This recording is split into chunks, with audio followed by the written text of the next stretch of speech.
we close out the 2015 presidential debate season and sit on veritable pins and needles anticipating what memorable one-liners and gaffes the 2016 versions will provide, we need to stop a moment and come to one inescapable conclusion. Political debates will never be the same, ever. We have crossed the line from issues to showmanship, from mere lip-sweating to bombastic bomb-throwing, and perhaps to a realization that the bulk of American voters don't want talk of anything save for entertainment, which should raise more than just a few red flags about whom will occupy the big chair on Pennsylvania Avenue next. For this and more, let us welcome back the noted presidential historian, author of Last Act, The Final Years and Emerging Legacy of Ronald Reagan, Craig Shirley. Craig, let's talk a little bit about debates here, because it sure seems to me that, and again, I'm not nearly as learned as you are in a lot of these debate issues, but looking at what we have seen here in 2015, this is a show, Craig. This is performance art. This isn't about politics anymore.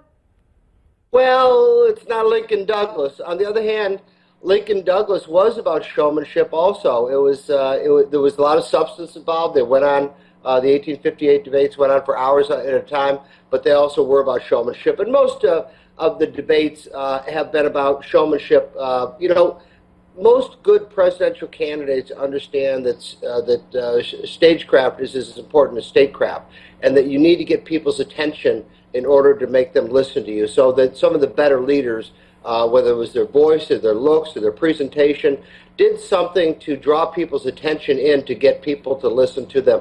That is actually the essence of good leadership, is the ability to understand what it is to draw people in. Is not the fear, though, when you talk about getting attention? Fair to say, the candidates do just that. But quite often, a lot of times, it is cliches. It is saying the same thing over and over and over again. And there's no real substance that's involved here. It's as if, Craig, the American people don't want substance in these shows.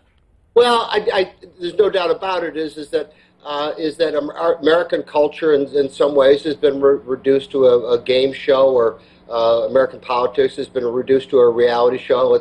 I mean, that's just part and parcel of keeping up with the culture. And I suppose there were people probably when FDR was doing his radio, his fireside chats, were complaining about that. Certainly when Ronald Reagan was coming up, and even John Kennedy, when his effective use of television, were complaining that they were cheapening the art of politics by resorting to something as tawdry as a parlor novel like television.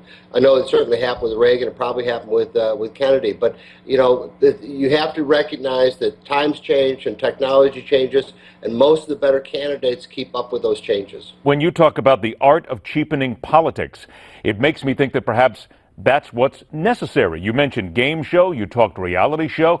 People are getting it now, not just from television, certainly not from radio anymore. Now they're getting it off the internet, every place on their phones. They want to be entertained, but maybe cheapening politics is what we need in order to maybe sneak the meat by, maybe just get a little substance in there somewhere. Best way to do it?